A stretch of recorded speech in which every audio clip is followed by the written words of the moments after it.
Super star யாருன்னு கேட்டா சின்ன குழந்தையும் சொல்லும். இந்த பாடல் வரி 100% அவருக்கு மட்டும்தாங்க பொருந்தும். இது வெறுமையான பாடலோடு மட்டும் பயணிக்காம ஸ்டில் நவ் வரைக்கும் இந்த பாடலுக்கு ஏற்றார் போல தன்னுடைய நடிப்பின் திறமையால அனைவரையும் கவர்ந்திருக்காரு அப்படின்னே சொல்லலாம். அவர் வேற யாரும் இல்ல, நம்மளுடைய ரஜினிகாந்த் அவர்கள் தான்.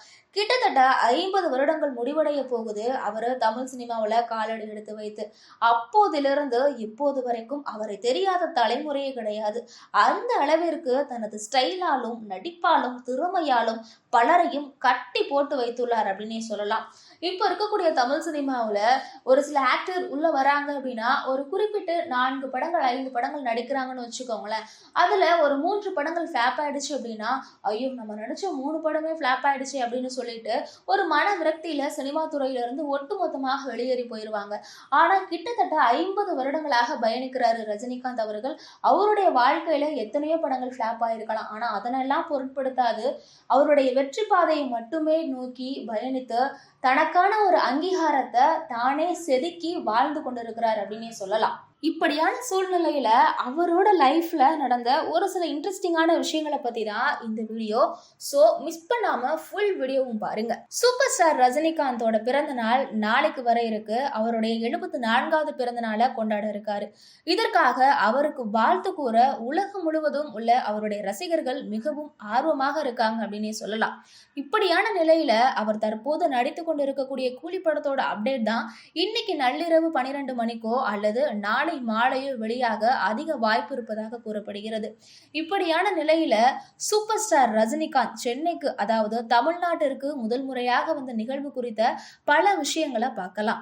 சூப்பர் ஸ்டார் ரஜினிகாந்த் குறித்து திரைக்கு அப்பாற்பட்ட விஷயம் என்ன அப்படின்னா, அவர் பஸ் கண்டக்டர் என்பதுதான். பேருந்தில் நடத்துனராக இருந்து அதன் பின்னர் நாடகத்தில் முயற்சி செய்து அதன் பின்னர் சினிமாவில் காலடி எடுத்து வைத்தவர் தான் ரஜினிகாந்த். இன்றைக்கு தமிழ் திரையுலகின் சூப்பர் ஸ்டாராக வளர்ந்து நிற்கிறார். தமிழ்நாட்டின் எந்த கிராமத்திற்கு சென்றாலும் அங்கு சூப்பர் ஸ்டார் ரசிகர்கள் ஏராளமானோர் இருப்பார்கள் என கூறக்கூடிய அளவிற்கு ரசிகர்களுடைய பட்டாளத்தையே சேகரித்து வச்சிருக்காருன்னே சொல்லலாம். இது மட்டும் இல்லாம வருகின்ற 2025ஆம் ஆண்டு சூப்பர் ஸ்டார் ரஜினிகாந்த் தமிழ் சினிமாவில் தன்னுடைய திரை வாழ்க்கையை தொடங்கி 50 ஆண்டுகளை நிறைவு செய்கின்றார். இதற்காக தமிழ் திரைப்படத்துறை சார்பில் அவருக்கு விழா நடத்துவார்கள் எனவும் கூறப்படுகிறது.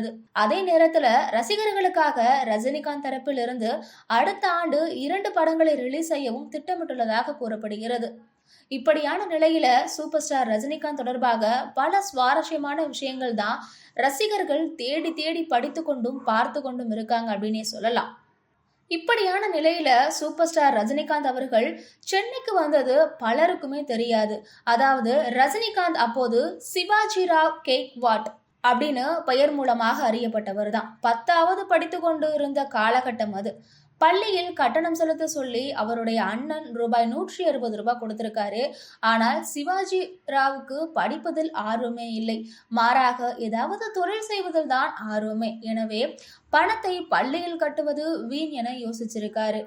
படிப்பின் மீது அக்கறை இல்லாத சிவாஜி ராவ் கெய்க்வாட் தன்னுடைய அண்ணன் கொடுத்த ரூபாய் 160 பணத்தை வாங்கி கொண்டு இரவு உணவை குடும்பத்தினருடன் அமர்ந்து சாப்பிட்டு விட்டு அனைவரும் தூங்கியதுக்கு அப்புறம் வீட்டிலிருந்து யாருக்குமே தெரியாம ஓடி வந்திருக்காரு.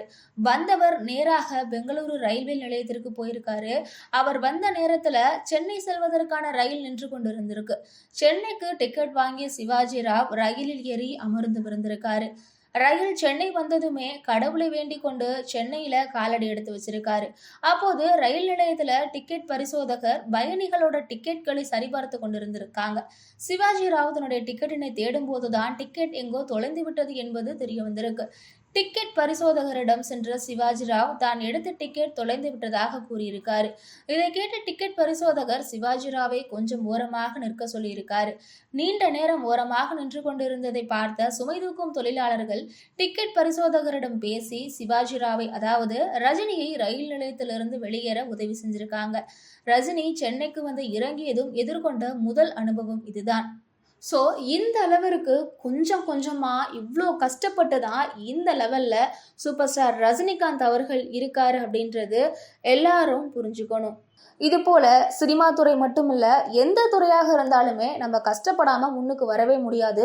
ஸோ நம்ம லைஃப்பில் எந்த அளவுக்கு கஷ்டப்படுறோமோ அந்த அளவுக்கு சக்ஸஸ் இருக்கும் அப்படின்றது இங்கே முழுக்க முழுக்க உண்மை.